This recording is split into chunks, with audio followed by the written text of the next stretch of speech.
at PAPCP. Kindly permit me to first introduce the panelists. Mr. Soundarrajan is basically an electrical and electronics engineer. He is an MBA with finance and manufacturing as prime subjects. He joined Ashok Leyland in 1971 as a graduate trainee and rose to director level, leading the Hosur plant and its projects for more than 12 years.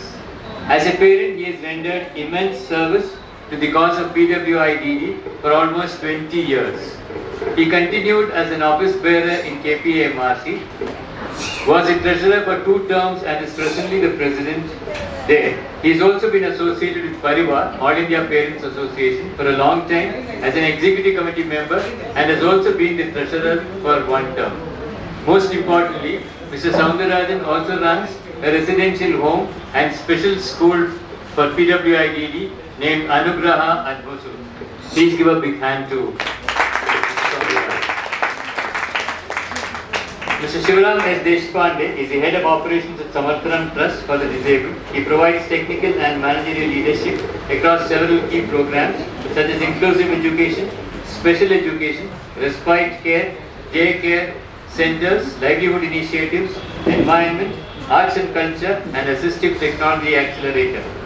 He holds a master's degree in sociology, postgraduate qualification in human resource management, and diploma in basic development therapy with focus on neurological disabilities. He is a disability and developmental specialist with over 30 years of experience spanning inclusive education, livelihood, health and medical rehabilitation, advocacy, violence against women and disabilities, disaster management, assistive technology, accessibility and community-based rehabilitation. Mr. Shivram has collaborated with over 50 organizations across Asia in inclusive education for more than 15 years now. He is dedicated in ensuring that children with disabilities receive quality, inclusive and accessible education. In 2012, his livelihood program was honored for his innovative approach to employment for persons with disabilities. In 2015, his inclusive education program was recognized as an outstanding innovative practice for persons with disabilities and employment. A big hand to Mr. Shivram Deshpande. Mr. Rajsekh, we have already introduced Mr. Rajsekh when he was making his last speech. Mr. Rajsekh, a big hand for Mr. Rajsekh. Mrs. Priya Vinay. Mrs. Priya Vinay is a parent, an EC member and a joint secretary at PAPCP. Priya. Ms. Aruna Shankar is a parent, a keen and dedicated volunteer and the project leader for a certified organic compost being generated by PAPCP from the large quantity of dry pollen leaves available on campus. Mrs. Geeta Pradeep is a parent, special educator and executive committee member at PAPCP. Okay, over to Priya. After me, who? After me, who is a question that bothers every parent of a person with disability. However, there is also a subject less talked about or discussed amongst such parents due to lack of clarity or inability to arrive at a decision as to how and whether they should be availing the existing facilities of residential care available. Today's panel discussion is aimed at bringing in clarity in the minds of parents on the need and type of residential facility and expectations from parents on the running of such a facility. Whenever we have asked parents of wards as to whether we must start a residential facility for our adults, there has been a silence which is perhaps an indication of confusion in the minds of parents. We have amongst our panelists people who have dared to take the step forward to start a residential facility. I wish to first call upon Mr. Mahantesh to share details of the residential facility for disabled at Samarthanam. Mahantesh, sir? Sorry, Mr. Mahantesh is not here right now. Mr. Deshpande would be speaking. Okay, good afternoon everyone. I take this opportunity to thank organization inviting me Samarthanam for this important discussion. All the distinguished panelists over here and participants. I heard that many sessions dealt since morning, and I felt it's important to address the issues of residential facility for people with disabilities. Yes, you asked me to talk about our residential facilities, how Samarthanam has started. Okay, so Samarthanam has started way back, 27 years back. It is conceptualized with a view to provide residential facility for students who are going for higher education. So when I was young at that time, just past class 10th, after school age, there were many schools for the blind, school for the deaf. Once we complete our education, there was no facility. So we were looking for such facility to continue our education, and there was none. And Samarthanam has started this kind of an initiative to support students with disabilities. So this trust has started by renting a building in Bangalore. When the organization registered, it was registered with one of the friend of Mahantesh, and the organization was managed in a rented building. We were struggling to run the program, feeding looking after the students, providing 3 days meal to them, attending their health needs and things like that, but how to accumulate the money, right?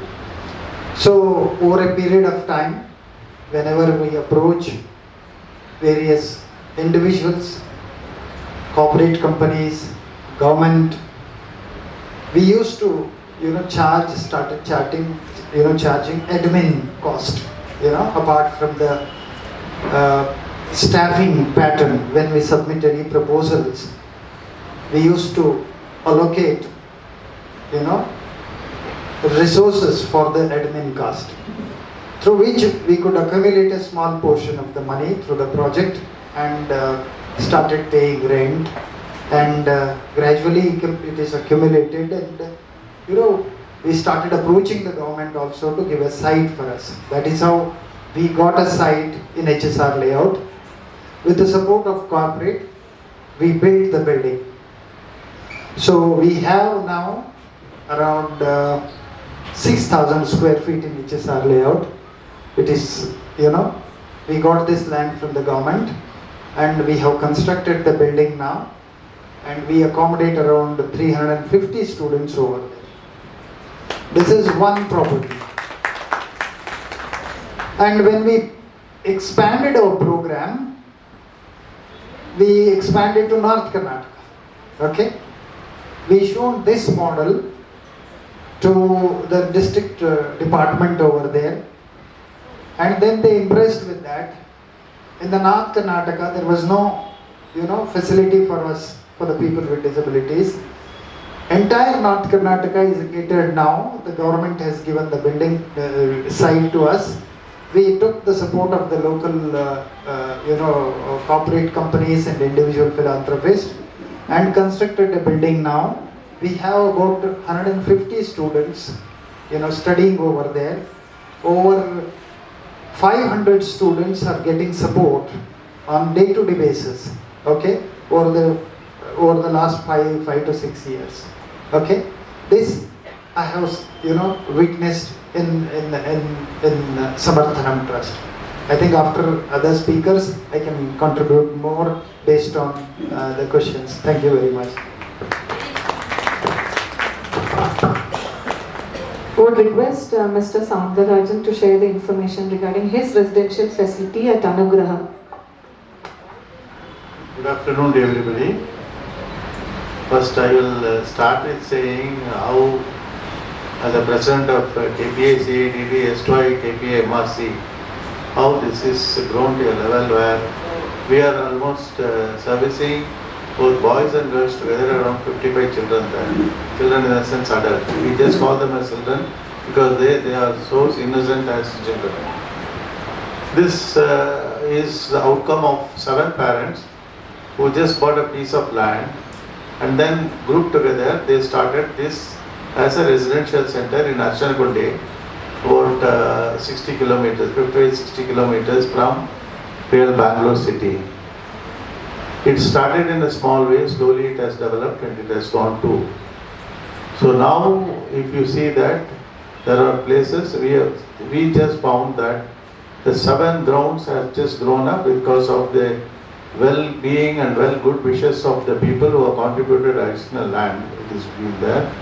KPSADD is running the home in a full way.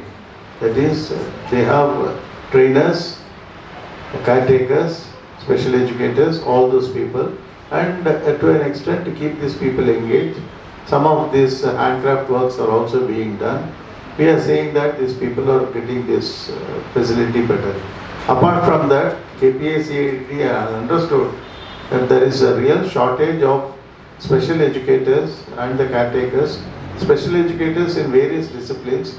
So we are running a basic degree course and diploma course and specialization course in various forms of autism, learning deficiency and all those things. Now we are recently conducting programs for the caretakers also, because caretakers are also in very much shortage and they are very much required. And we also do counseling of the parents, because tackling the children is one thing, but tackling the parents is a little more difficult subject, because it is an emotional anxiety that is prevailing on the parents. How our child is staying there in a residential center, how do they take care of? Will they be taken care of as good as in the house? Okay, it is not possible. We may not be satisfying your 100% internal emotional efficacy that is possible, but we can understand the empathy and reflect it on taking care of the children. So we are sure that the children are taken care of nicely.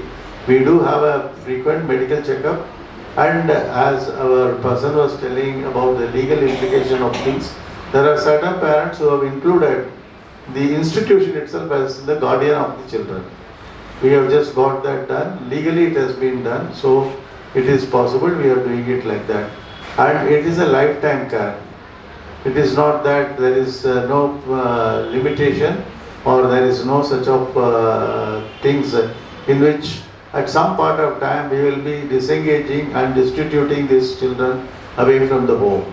Even after the parents' demise, even if they've been destituted, then we are saying that the full care is taken care of fully. So it has given a confidence on the parents that they have lodged the children in a very comfortable and confident place.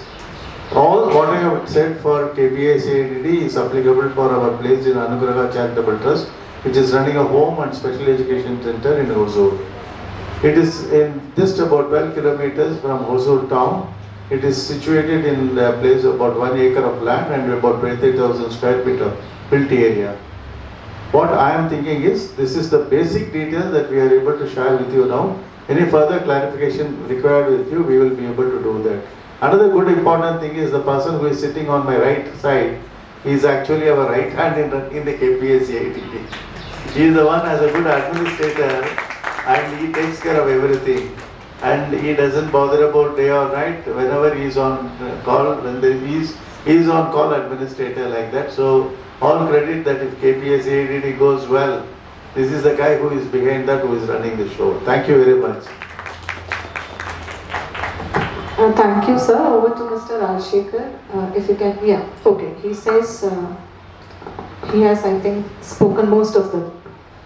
So, as a panelist, my first question, specific to PAPCP, is that we have children from across the spectrum of disabilities, ranging from those needing high support to moderate to mild. While we have seen the mild and moderately disabled ones being looked after in most of the facilities, the high support group seems to be either left out of the residential facility or are not admitted at all. How do we address this issue? One of you can.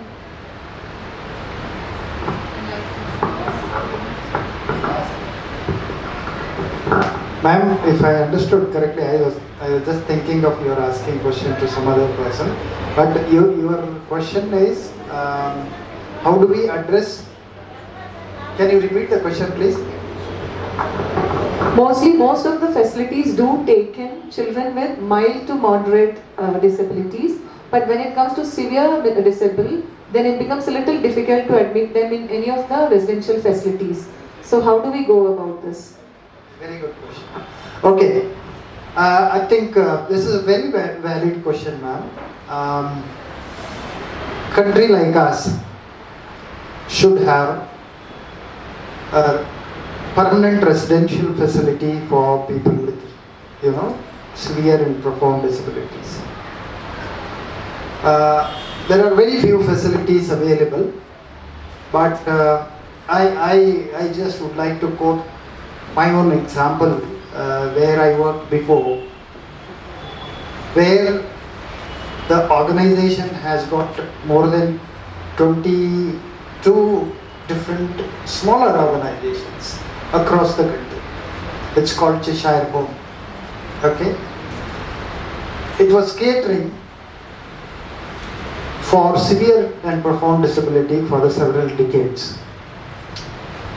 I found that this is one of the best well-sustained model that exists in the country. It is not just in our own country.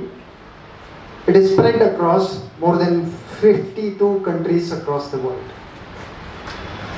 One of the best things what gentleman Leonard Cheshire did was mobilizing people in the respective country, especially from the army background, trying to create a passion in them and started home for people with disabilities.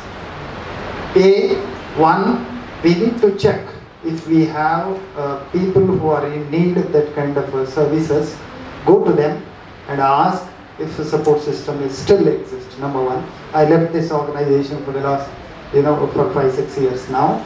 There may be policy changes. Secondly, all of you are sitting here. It is very important.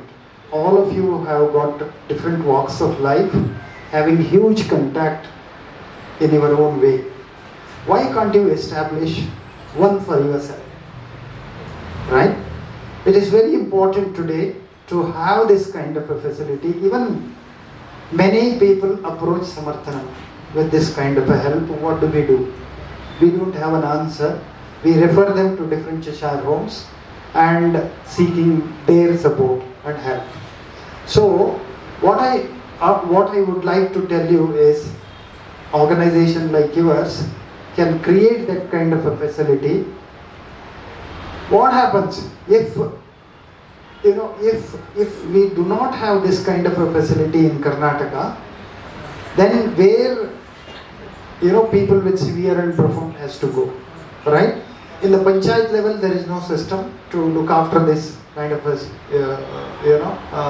people with disabilities. And if organization like us say that we don't have a facility, where they have to go? So what has to happen is, we have to build this kind of a system in different ways. One, you can create a residential model on your own to manage the entire thing, or group of parents come together and form in a trust, what we heard, and create this kind of a facility to run this kind of a unit. Or you can make it cooperative basis. Okay, so build this kind of a system, have a shared responsibility to cater to the needs of severe and profound disability. Hope I answered this question. Thank you so much, sir. So what I've understood is, that is a long-term goal actually, to start a facility which will cater to different disabilities from mild to moderate to severe. So we can collaborate with other organizations who are functioning in the same level, or else we can start a facility of our own. Correct? Thank you so much, sir. I pass the mic to Priya, can we ask a question to Deshpande sir? No, I didn't. Sir, my question is that now that we definitely need a facility for high support group of children, but then, for example, Samarthanam runs an organization, but Samarthanam is not probably taking children who with disabilities beyond a certain limit. So why is it that we are not doing it? Is it because the amount of caregivers that are required or the infrastructure required is much more, and which is something which you cannot really look into, or is it because of some other reason? That is what we are doing.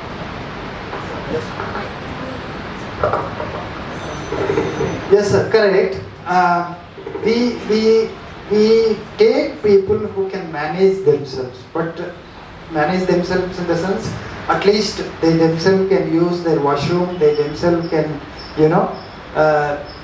learn things whatever being taught. Okay, they should be independent in their activities of daily living skills, right? Like that. But when it comes to the severe and profound, who needs 24/7 care, honestly speaking, Samarthanam has not built that kind of a system.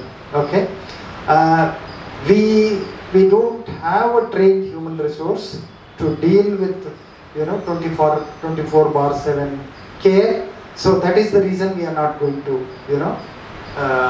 accommodate that kind of a people. If anybody having a carer facility plus your wards are willing to learn, they can always come to our Samarthanam Trust and attend a training program with the child, and they can go back. Day scholar program is always available. For instance, we run in school for intellectual disability. We have a mild, moderate, severe, children with intellectual disability comes there, not the profound ones. But they come, we arrange the vehicle facility, they will be picked, and the drop facility is available. Okay. If you have that kind of a facility to commute every day on your own, you can always come to Samarthanam and take our services. Thank you. Right now we were talking about the residential facilities. So, like we have almost 3 sections of children where we have from profound to mildly disabled when it comes to intellectual level as well as learning disabilities and everything else. So when we think of a residential facility, we can't keep away few children and then start for only 2 sessions, as in the rest who are able to manage themselves. So I think his question is still not answered. I'm just asking, sir, Soundarrajan sir also, and probably KPMRC, do also have the same facility, or it is only for... Your question is very, very important question. Basically because if a child is made moderate, and if it is not aggressive, and if he is not beating the mother or something like that, the parents themselves will keep them in the house for their lifetime. You understand me? Actually, when the parent is around 40-50 years, the child will be 10-12 years. They don't see the problem of the child. The daycare schools keep them up to around 18 years. So some vehicle comes, they put the boy in the vehicle, he goes and comes back in the evening. Most of these institution daycares, they provide the lunch. So they are free from 9 o'clock to 5 o'clock. Either they can take care of their household, or some of them can have a part-time job also. The problem actually starts when the child becomes 16, 18. The adolescent changes that takes place, that triggers signals in the boy, mostly in the boy rather than girls. Then the parents feel the efficacies of having a special child. That is that they realize what is actually a problem of bringing up a special child. Now people are talking about spectrum. They are trying to separate autism from other type of intellectual disabilities. I am of the opinion that it should not be done.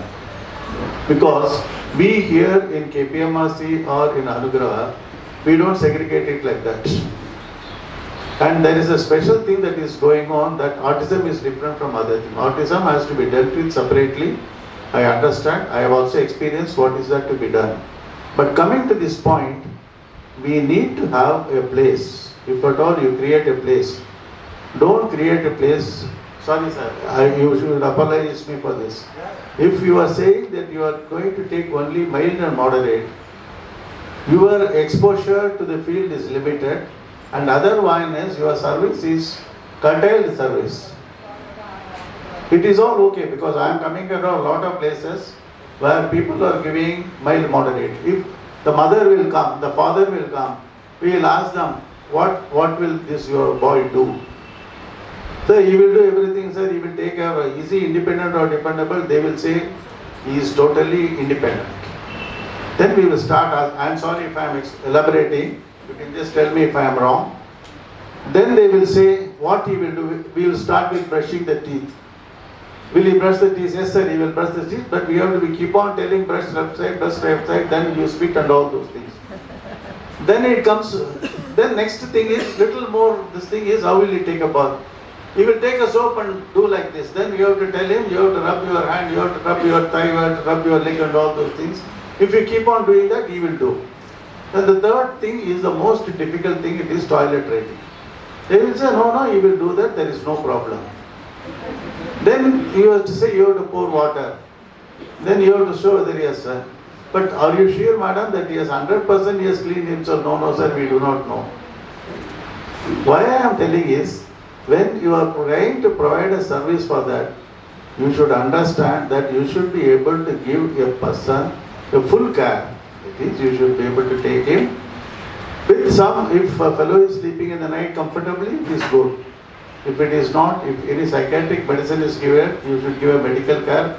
Through some, yesterday we met Dr. Harish in another situation like this. So, that Nimans has got a very good system there, so that we can take help from them. So the child sleeps well, you can also sleep well. And next day morning you start an asset from brushing the teeth, toilet, this thing. Then give him a breakfast, a good breakfast. Make some sort of physical exercises, some aerobic exercises. Then go for a lunch breakfast. Between 10 and 4, you engage him properly in different sections. You have to assess what is the capability of the individual child. Depending upon the child, you have to draw up a program. Program should be of 40 minutes break. These people will not concentrate for a long time on one program. So 40 minutes program you give. The first session before 11:30, you give 2 programs. After that, give a small break. And after that, give another 2. Then after that, have about 45 minutes or 1 hour lunch. After lunch, post-lunch session, give some sort of play games or something like that. Or you can just say pick board and all those things we can give. Last 1 hour, you engage them in some group games or games. This is the schedule that you should make for a residential center, that it is there. Evening, give them 1 hour free after the small snack and tea. After them, engage them just to have the free time. Sometimes in some places they are doing bhajan for about 1 hour. After that, take them for dinner. If any medication is there, finish them. Close the day by around 8:30, 9 o'clock. Take them to the room. This he should do for whether it is a mild, moderate or severe. If we are not having a system by which we will be able to do that, we are doing injustice to some set of parents. Parents who are not able to take care of the severe children, I think we should exercise this. And in KPA CADD, we have almost about 18 children who are bound to wheelchair. Okay. Now coming to the side of the challenges. What is the challenge? You require a special educator, a trained person, a professional. These professionals, most of them, they are not parents. Okay. They have done this course. They have done this course like any other doctor or any other engineer. They have done the course to earn their livings, to see the life. So there is an ambition for them to contribute for this. They may have passion because of that they have selected this course. But we cannot just tax them on the passion. We should recognize them properly and pay them accordingly.